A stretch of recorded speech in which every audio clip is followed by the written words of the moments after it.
Estamos estudando a Bíblia já há algum tempo, usando como roteiro a Confissão de Fé de Westminster.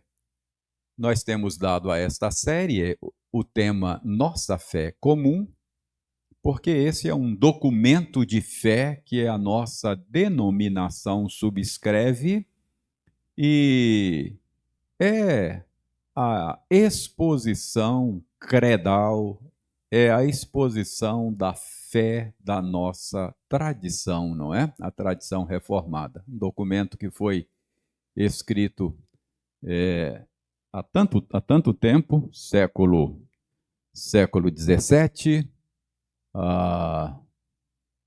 lá na Inglaterra, e que nos ajuda a ter uma boa compreensão da teologia bíblica, do ensino da Escritura, porque esse documento não é outra coisa senão a organização, a elaboração do conteúdo bíblico em tópicos.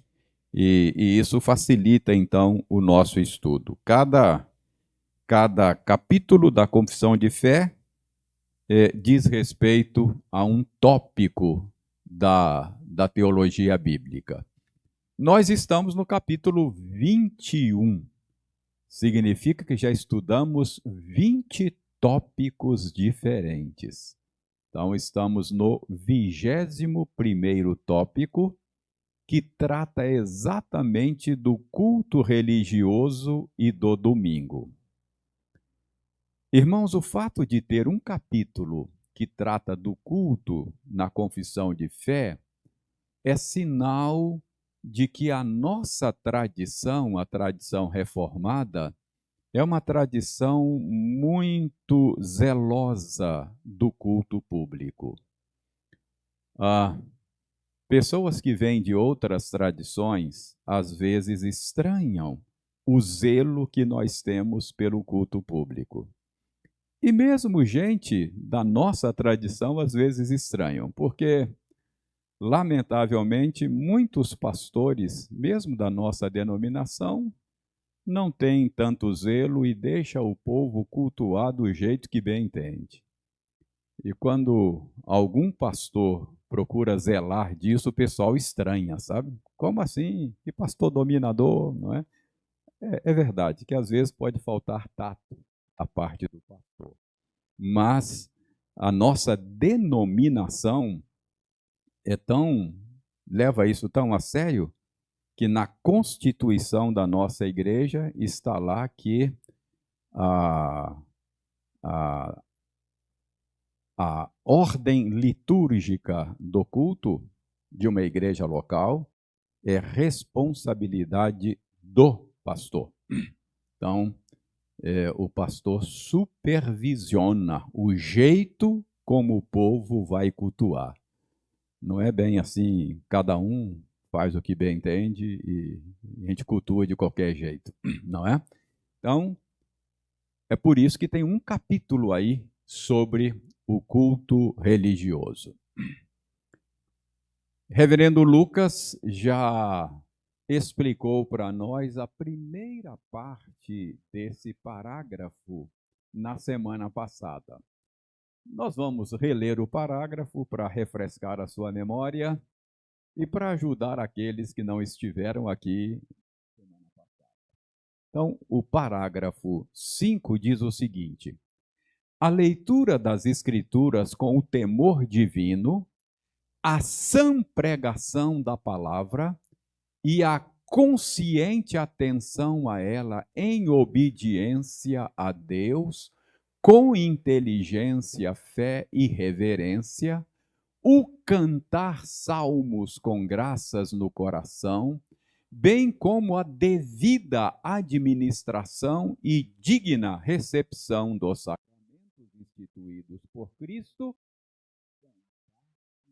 ordinário culto de Deus. Além dos juramentos religiosos, votos, jejuns solenes e ações de graças em ocasiões especiais, tudo o que em seus vários tempos e ocasiões próprias deve ser usado de um modo santo e religioso. Na semana passada, pastor Lucas nos ensinou os elementos.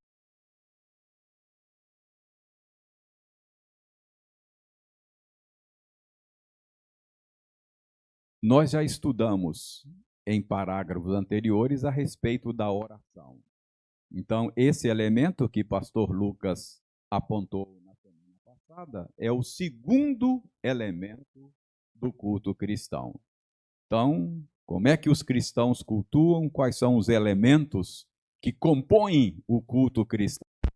Orações e agora leitura das Escrituras.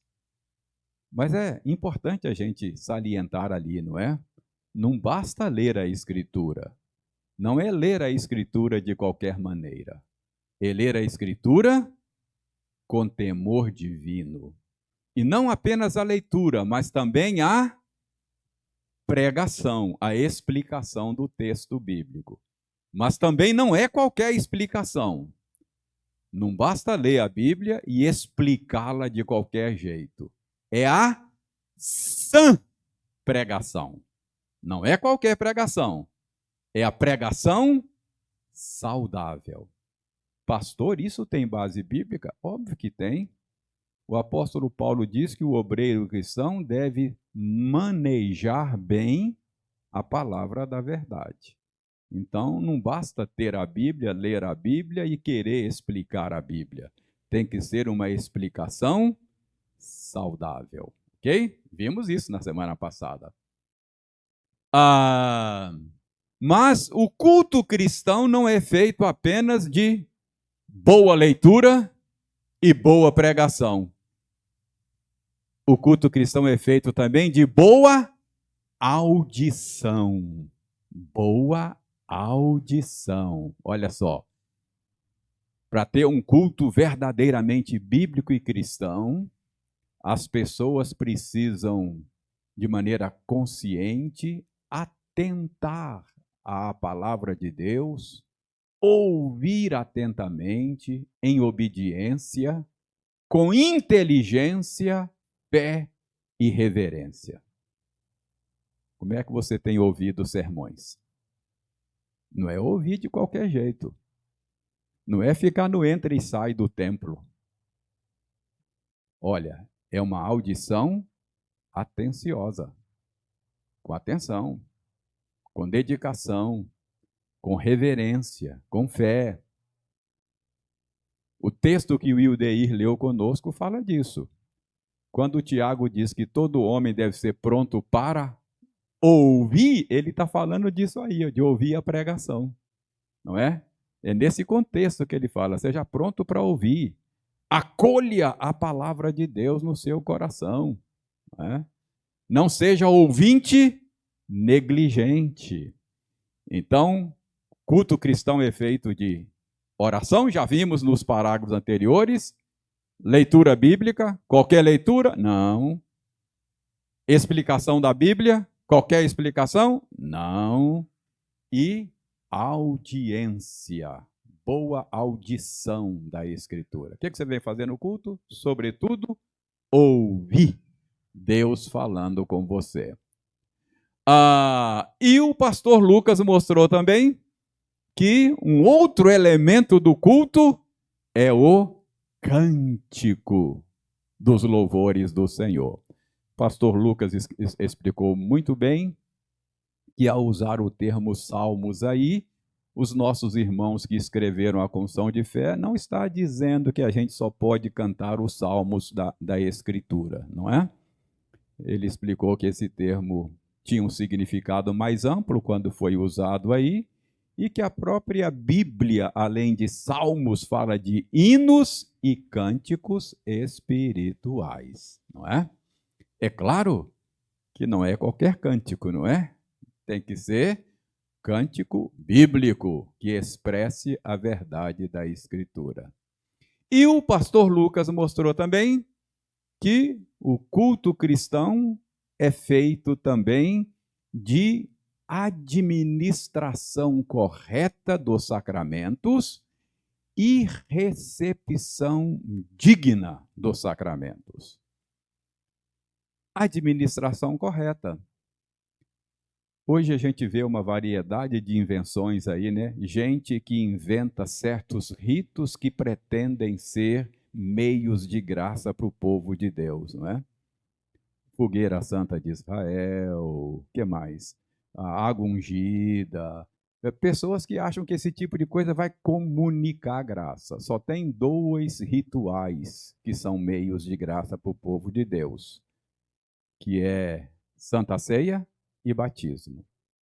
Então, o que passar disso é invenção de homens e não é a correta e a devida administração de sacramentos. E a recepção tem que ser digna, não é isso? O apóstolo Paulo disse que quem come e bebe de maneira indigna, come e bebe juízo para si, se falando da Santa Ceia. Mas isso significa que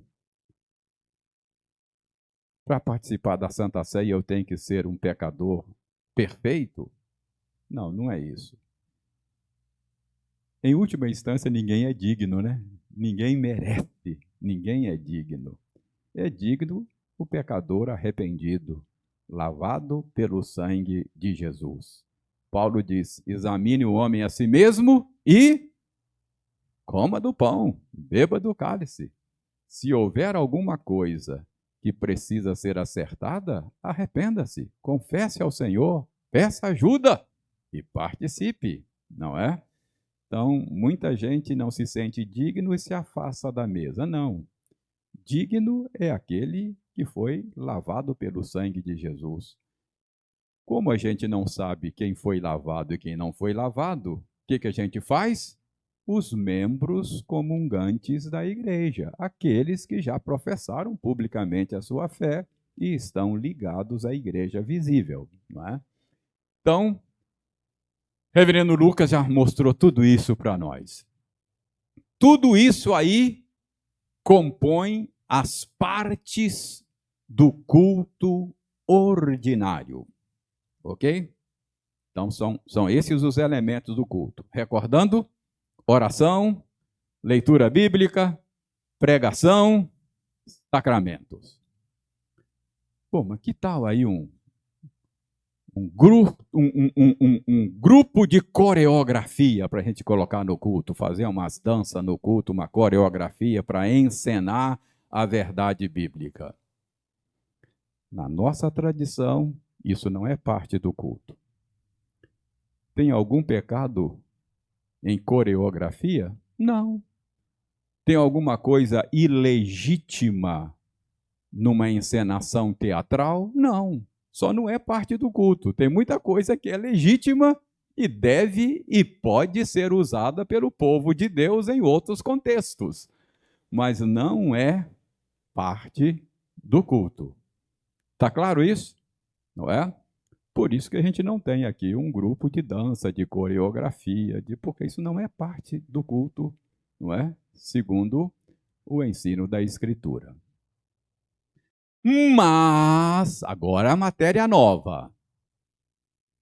Além desses elementos que nós já vimos e recordamos agora, a nossa tradição entende que há lugar no culto, seja no culto público, no culto privado, particular, não é? Há lugar para juramentos religiosos, para votos, jejuns solenes e ações de graças. Em ocasiões especiais. Isso não faz parte do culto ordinário, não é? Mas excepcionalmente cabe no culto essas coisas, segundo a nossa tradição. Obviamente, essas coisas que eu chamaria de excepcionais, extraordinárias, têm o seu lugar, não é? Desde que seja inserido no culto em tempo e ocasião própria, conforme está dito ali, e que deve ser usado de um modo santo e religioso. Talvez você não perceba, mas essas coisas acontecem aqui no culto da nossa igreja. Por exemplo, quando uma pessoa professa publicamente a sua fé, o que ela está fazendo? Votos solenes, não é isso? Ela faz promessas solenes no culto. Então, isso é parte do culto. A pessoa está ali assumindo compromissos, fazendo votos solenes.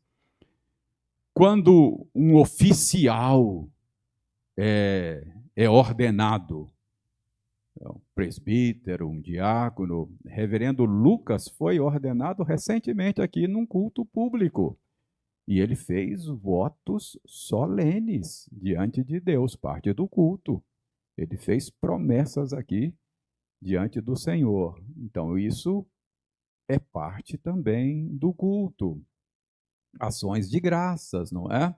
Às vezes nós temos momentos aqui no culto e inserimos em que casais renovam os seus votos conjugais, não é? Agradece a Deus. Carlos Bispo e Marilza tiveram um momento no culto público para dar graças a Deus por 50 anos de casamento. Então, isso é parte do culto. Então, esses elementos, excepcionalmente, em momento oportuno, tratado de maneira santa, religiosa, fazem parte do culto cristão. No capítulo 22 da Confissão de Fé, o tema serão essas coisas aí, votos, juramentos. Como a gente vai ter um capítulo para tratar só disso, então a gente vai aprofundar esses temas no próximo capítulo.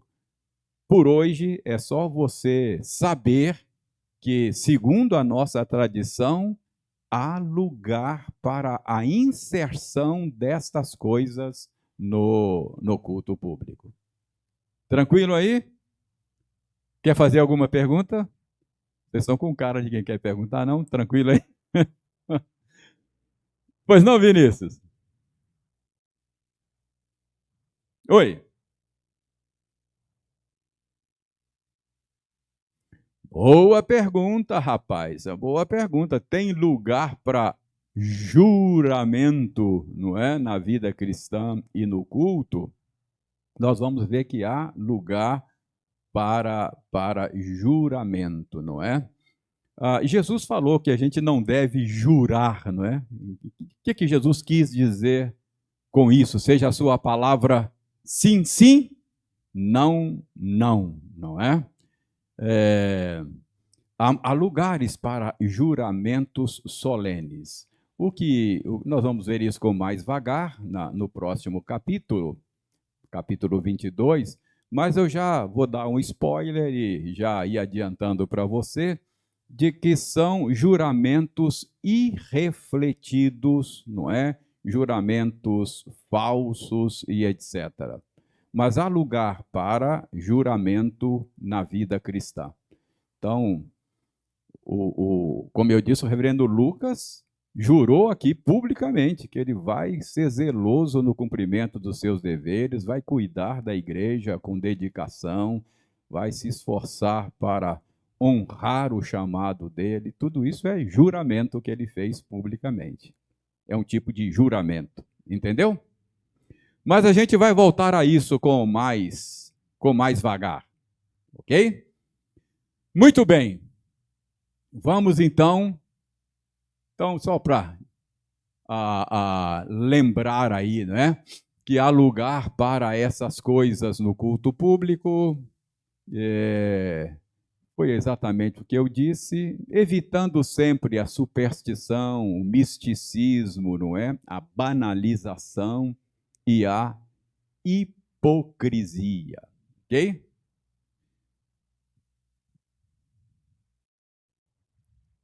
Capítulo 21, parágrafo 6. Agora, sob o evangelho, nem a oração, nem qualquer outro ato do culto religioso é restrito a um certo lugar, nem se torna mais aceito por causa do lugar em que se ofereça ou para o qual se dirija. Mas Deus deve ser adorado em todo lugar, em espírito e verdade, tanto em famílias, diariamente e em secreto, estando cada um sozinho, como também mais solenemente em assembleias públicas, que não devem ser descuidosas, nem voluntariamente desprezadas, nem abandonadas, sempre que Deus, pela sua providência, proporciona ocasião. Então, tendo visto os elementos que compõem o culto, vimos aí mais detidamente sobre oração, vimos a leitura bíblica, a pregação, vimos sacramentos e outros elementos extraordinários. Agora chegamos ao parágrafo 6, e sobre o que é que vamos ver agora no parágrafo 6? Agora vamos ver o lugar do culto. A localização geográfica do culto. Ok? Então, é sobre isso que vamos ver agora. Então, aí está sendo dito que agora, sob o Evangelho, os nossos irmãos estão fazendo distinção aí de duas dispensações da graça de Deus. Antes de Jesus Cristo, Deus tinha um jeito, um modo de dispensar a sua graça. Hoje, depois de Jesus Cristo, Deus tem um novo modo, um novo jeito de dispensar a sua graça. Antigo Testamento, antes de Jesus, é o antigo modo de Deus dispensar a sua graça. Agora, sob o Evangelho, nós temos um novo modo de dispensar a sua graça. Eu não gosto muito dessa distinção de tempo da lei, tempo da graça, tempo da lei, tempo do Evangelho.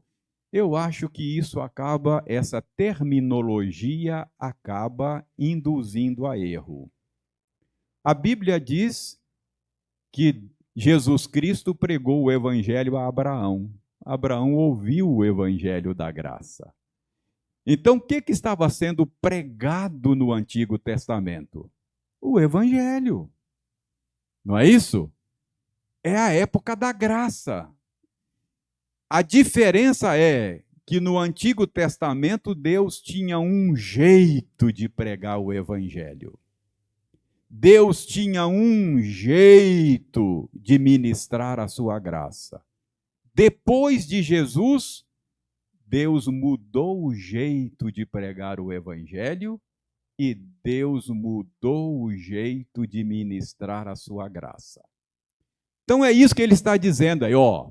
Agora, sob o Evangelho, sob o novo modo de ministrar a sua graça, nem a oração, nem qualquer outro ato do culto religioso é restrito a certo lugar. Essa foi uma das mudanças. No antigo modo de pregar o Evangelho, o culto estava restrito a um lugar. Pastor Lucas pregou uma série de sermões aqui dos salmos de romagem. O povo saía de longe para ir para um lugar para cultuar a Deus. Era só em Jerusalém, no Monte Sião. Lembram? Então, Naquela época, o culto estava restrito a um lugar. Mas agora, sob o Evangelho, o culto não está mais restrito a um lugar. Entendeu? Vocês se lembram que esse assunto foi tema da conversa de Jesus com a mulher samaritana, não foi? Mulher samaritana queria saber qual era o lugar do culto. Uns dizem que é lá no Monte Sião, outros dizem que é no Monte Gerezim. Eu vejo que tu és profeta, o senhor entende desse negócio de culto. Explica para mim, onde é o lugar correto do culto? Jesus falou, vem a hora, e já chegou. Quando os verdadeiros adoradores adorarão o Pai em espírito e em verdade. Porque são estes que o Pai escolhe para seus adoradores. O que Jesus disse à mulher samaritana foi exatamente isso aí, ó. Aqui, os nossos irmãos que escreveram a confissão de fé estão só reverberando esse ensino de Jesus. Agora chegou o tempo em que o culto deixa de estar restrito a certo lugar. Então, é isso que nós cremos à luz da palavra de Deus. Então, na antiga dispensação da graça, Deus marcou de maneira localizada a sua presença, a sua habitação com o povo da sua aliança. Irmãos, prestem bem atenção. A religião da Bíblia, ela é essencialmente uma religião relacional. Aliança é um termo relacional. O que é ser cristão? Ser cristão é estar num relacionamento correto com Deus. Isso é ser cristão. A religião da Bíblia não é uma religião de mistérios. Não é misticismos. É claro, tem mistério na religião da Bíblia? Tem mistério. Tem coisas que vão além da nossa capacidade de compreensão. Mas a religião da Bíblia não é essencialmente mística, misticismo. Entendeu? Isso é tem muita gente que vê assim o cristianismo, mas é um erro, não é? Então, o cristianismo é aquela religião assim que você descobre os mistérios, faz sinais e maravilhas e arruma um jeito de mover as forças espirituais e manipular a realidade espiritual para fazer as coisas acontecerem aqui na Terra. Isso é paganismo. O que era o paganismo, aquelas religiões pagãs do passado? Era exatamente isso. O sacerdote pagão era aquele cara que tinha o segredo, que desvendou o mistério, e ele sabe qual é o ritual que ele vai fazer para fazer aquele Deus responsável pela chuva fazer chover na terra, o Deus da fertilidade. Então, esse é o tipo de religião que muita gente pratica com roupagem cristã. Tem o líder, que diz que é o obreiro, que ele descobriu o jeito, as maneiras, os mistérios. Fala, esse cara é poderoso. Ele vai lá que ele consegue manipular as forças espirituais. Isso não é cristianismo bíblico. Cristianismo bíblico é uma religião relacional. É estar num correto relacionamento com Deus. Que só é possível por meio de Jesus, não é? Também não é uma religião, não é misticismo e não é também uma religião ritualística. Tem ritos, mas o ritualismo não é a essência do cristianismo. Tem ritos, a gente tem a Santa Ceia, a gente tem o batismo, mas ser cristão não é simplesmente praticar certos ritos, não é? Então, para certas religiões, por exemplo, como o islamismo, ele tem que praticar. Você é um bom muçulmano se você orar tantas vezes por dia, onde você estiver, se você fizer isso, aquilo. Tem que seguir uns certos ritos, porque aí você se encaixa naquele sistema religioso. Tem ritos do cristianismo? Tem. Mas o que faz de você um cristão não é cumprir certos ritos, é estar num relacionamento correto com Deus. Então, Deus escolheu habitar com o seu povo, relacionar-se com o seu povo. E nos dias da antiga aliança, a presença de Deus era marcada em determinados lugares.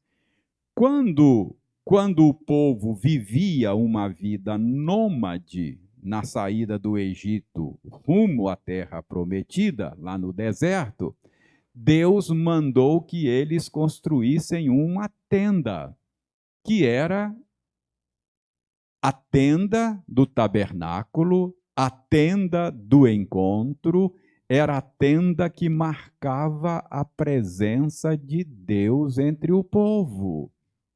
Ali era o local do encontro com Deus. Ali que o povo prestava culto a Deus. Era ali, no tabernáculo. Querem ler aí Êxodo 25:8?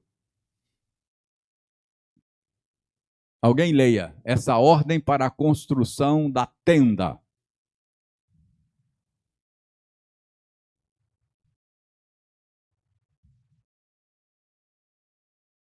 Olha, Deus mandou fazer um santuário para ser a habitação dele. Ele escolheu habitar com esse povo.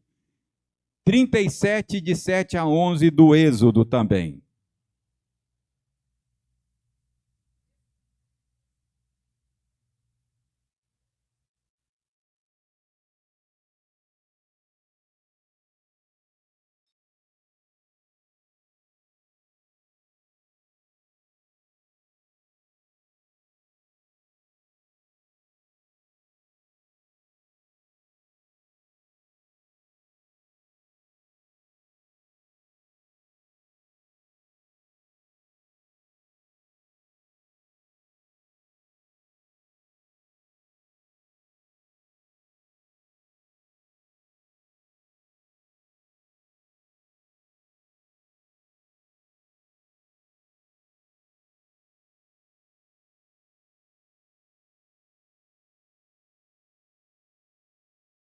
Então, aí está o local onde o povo se encontrava com o seu Deus.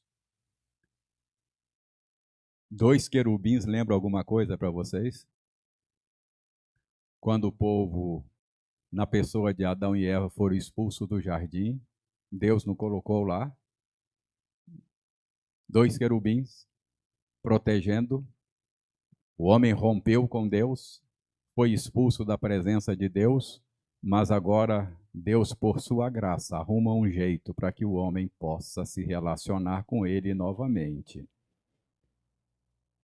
Depois, quando o povo chegou na terra prometida, Deus determinou um outro local do culto. Enquanto o povo estava vivendo uma vida nômade, era um templo portátil, não é? Que o povo montava, desmontava, não é? Mas agora, segundo o livro das Crônicas, nós temos aí o estabelecimento de um outro lugar.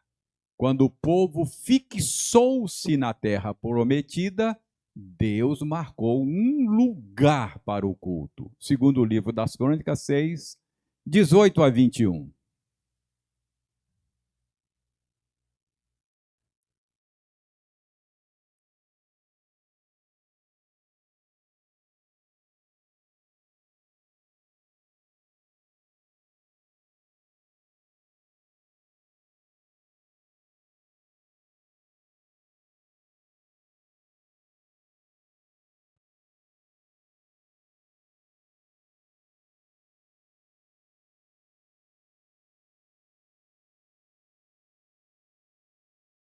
Olha, bem localizado. Deus, os olhos estão sobre esse lugar, sobre essa casa. Esse é o lugar que Deus escolheu para acontecer o culto, a adoração. Continua lendo.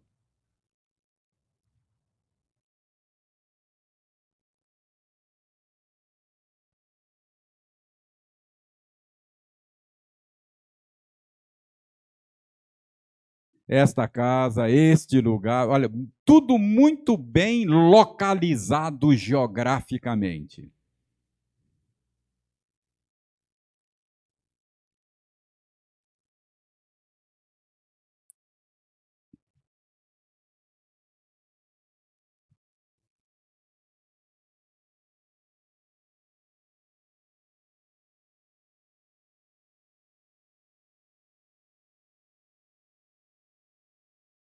Então, veja bem, Angélica, no tempo da antiga dispensação, o culto era geograficamente localizado. Havia um lugar determinado por Deus. Era ali que acontecia o encontro de Deus com o seu povo.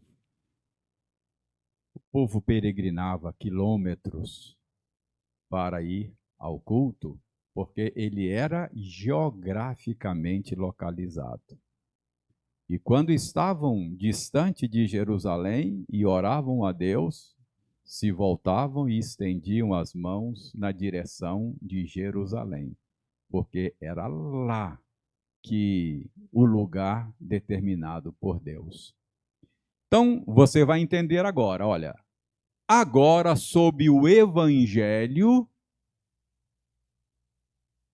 houve uma mudança quanto à localização do culto. Na nova dispensação da graça, a realidade simbolizada chegou. Que o tabernáculo simbolizava? Era um sinal de quê? De que Deus escolheu habitar com seu povo. Que o templo anunciava? Que aquele povo era o povo com quem Deus fez uma aliança e resolveu habitar no meio deles. Todo aquele jeito de Deus anunciar o evangelho, o escritor de Hebreus diz que era sombras, que era apenas imagens de uma realidade futura. Leiam João 1,14.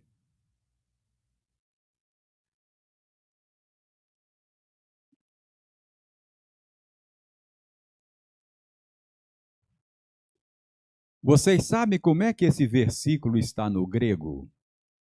A tradução literal. É claro que o tradutor, ele não traduziu literalmente, senão a gente não ia entender direito. Literalmente está dizendo assim, ó, e o verbo se fez carne e tabernaculou conosco. Em outras palavras, o verbo se fez carne e Deus armou a sua tenda entre nós. Tabernaculou.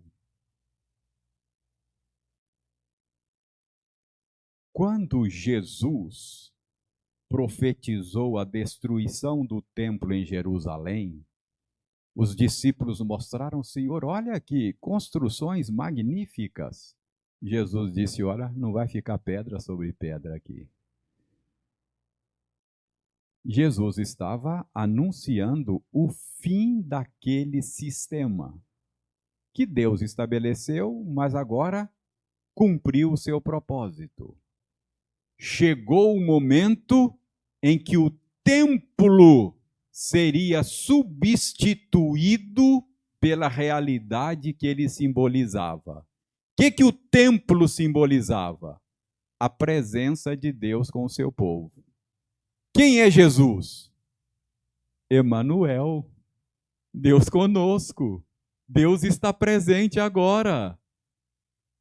O símbolo cumpriu o seu papel e perdeu a sua utilidade. Entendeu? Agora preste atenção. Jesus falou: chegou a hora em que os verdadeiros adoradores adorarão o Pai em espírito e em verdade. Será que antes não era em verdade? Será que o culto antes era mentiroso? Não. Verdade é em realidade. Aquilo que era feito simbolicamente, agora é feito em realidade. Então, é em espírito e em verdade. Em outras palavras, havia um lugar estabelecido por Deus. O culto era geograficamente localizado. É essa mudança, tudo isso que eu falei aqui, é que está contemplado nesta articulação. Agora, sob o Evangelho, nem a oração, nem qualquer outro ato de culto religioso é restrito a um lugar. Nem se torna mais aceito por causa do lugar em que se ofereça e para o qual se dirija. Mas Deus deve ser adorado em todo o lugar, em espírito e em verdade. O culto não é mais aceito por causa do lugar. Preste atenção, isso é importante.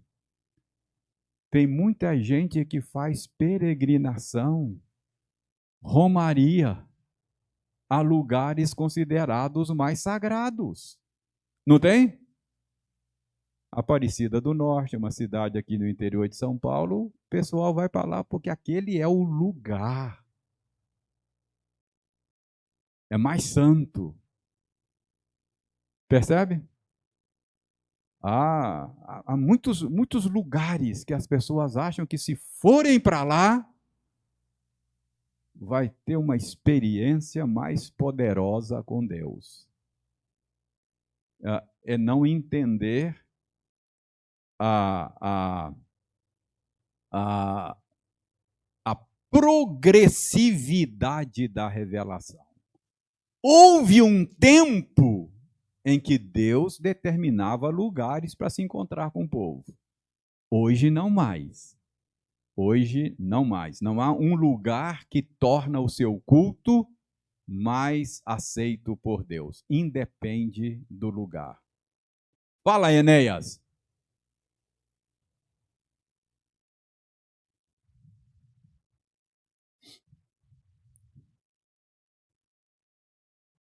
Pois é, pois é. É. Essa experiência transcultural dá uma sensação, às vezes, gostosa na pessoa de visitar lugares assim, com os quais ele está familiarizado pela leitura da Bíblia e tal, mas isso é apenas uma experiência transcultural, não significa que seja mais ou menos espiritual, mas tem isso mesmo. Pessoal que vai para visitar aquela região, alguns querem ser batizados de novo lá no Rio Jordão, ou trazem uma garrafinha d'água para, não é? Acha que vai trazer alguma influência espiritual para si e para a família, mas isso é superstição. É isso mesmo, Enéas. Então, agora a encarnação do Verbo trouxe implicações para a localização do culto. Está claro aí? Então você não precisa ir a um determinado local e etc. para o seu culto ser mais aceito. Reverendo, mas a gente não vem aqui para Pedras Bonitas 710? Essa comunidade de crentes combinou entre si, vamos adorar a Deus junto? Vamos cuidar uns dos outros? Vamos. Onde é que a gente vai se encontrar para fazer isso? Aí a gente marcou esse lugar aqui, mas poderia ser outro. Aqui não é mais santo do que outro lugar. Entendeu? O nosso culto não é aceito porque foi... A gente pode reunir lá na sua casa, lá na sua sala, e não tem diferença. Entendeu? Porque esse aqui é o lugar, e cabe mais gente, a gente reúne aqui e tal. Mas é só porque nós combinamos de fazer esse lugar aqui o nosso local de culto. Mas o nosso culto não é aceito por causa desse local. O que, que faz o culto aceito hoje? É a nossa união com Jesus. Né? Onde nós estivermos unidos a Jesus, nosso culto é aceito. Ok? Muito bem. Agora veja bem, depois de tratar da localização geográfica do culto, a mudança que aconteceu na nova dispensação, agora essa segunda parte desse parágrafo 6 trata das diferentes dimensões do culto, não é? O culto pode ser aquilo que a gente chama de culto doméstico, não é? Tanto em famílias diariamente, você não precisa ir a um local para adorar a Deus, você pode e deve adorar a Deus em família, lá na sua casa, reunir com o seu cônjuge, com os seus filhos, cantar os louvores do Senhor, fazer orações, ler a Bíblia, ouvir a explicação da Bíblia. Esse culto é aceito lá na sua casa, é o culto da sua família. Há, inclusive, base bíblica para um culto privado, não é? É aquele culto sozinho. Jesus falou da prática da oração, não é? Entra no teu quarto, fala com teu pai em secreto, e o teu pai que ouve em secreto vai atender você. Então, eu creio que essa é uma base bíblica para um culto pessoal, individual, não é? É aquilo que a gente chama de culto de pijama, não é? É o culto de pijama. E, e eu acho que essa é uma dimensão do culto que muitas vezes eu vivo e experimento coisas que eu não experimentaria publicamente, no culto público. Outro dia eu conversava com o pastor Lucas sobre as nossas emoções no culto, não é? A gente participa do culto com todo o nosso ser, e a nossa dimensão emocional é parte disso. A gente se emociona no culto, não há nenhum problema, nenhum pecado, não é? O errado é o emocionalismo, você ficar manipulando as emoções das pessoas e achar que a emoção torna o seu culto mais espiritual, não é? E eu disse para o pastor Lucas, cara, eu pessoalmente faço o seguinte, eu me emociono às vezes, não é? É claro, se você está cultuando publicamente, vem uma emoção forte, por alguma razão, uma verdade bíblica tocante, uma verdade cantada que tocou em você. Quer dizer, se me der vontade de chorar, a minha tendência, como eu estou em público, é me conter, não é? Eu me comporto, não é? Ô Flávio, se e aí, se chorar, chorou. Chorar, chorou. Mas eu, publicamente, eu procuro, eu faria isso. Agora, no meu culto sozinho lá, eu me derramo. Não é? Às vezes a minha oração não passa de soluços e lágrimas. Aí é eu e Deus. É o culto individual, privado, não é? Que Entendeu? Então, há essas dimensões culticas, individualmente, culto doméstico, e o culto público, não é? Que são as assembleias solenes para cultuar a Deus. Então, o cristão desfruta dessas três dimensões. Preste atenção. Não são alternativas que você escolhe. São essas dimensões, elas se complementam. O que eu quero dizer? Não, então basta eu ficar lá na minha casa, entrar no meu quarto, ter o meu culto individual, eu não preciso de participar do culto público. Isso é um equívoco, não é? A Confissão de Fé de Westminster reconhece três dimensões do culto: culto particular ou privado, culto familiar e culto público, que não se excluem, mas se completam. Eu espero que você tenha experimentado na sua vida essa experiência de entrar no seu quarto e ter o seu momento a sós com Deus. Espero que a sua família se reúna para cultuar. E eu espero que você não deixe de se reunir com a sua família ampliada, a igreja. Então, são 3 dimensões que não se excluem, mas se completam. Ok? Então, o que o parágrafo 6º nos ensina? Sobre a localização geográfica do culto e sobre estas 3 dimensões do culto cristão. Tranquilo aí? Vamos parar por aqui. O nosso tempo já passou aí 3 minutinhos. Parágrafo 7º. Se Deus quiser, Pastor Lucas continua com vocês na semana que vem. Vocês já perceberam que Pastor Lucas e eu estamos alternando aqui nessa tarefa, não é? Então é bom que vocês vão lendo a confissão de fé na perspectiva dele e na minha perspectiva. Isso torna mais rico, não é? A nossa leitura da confissão de fé.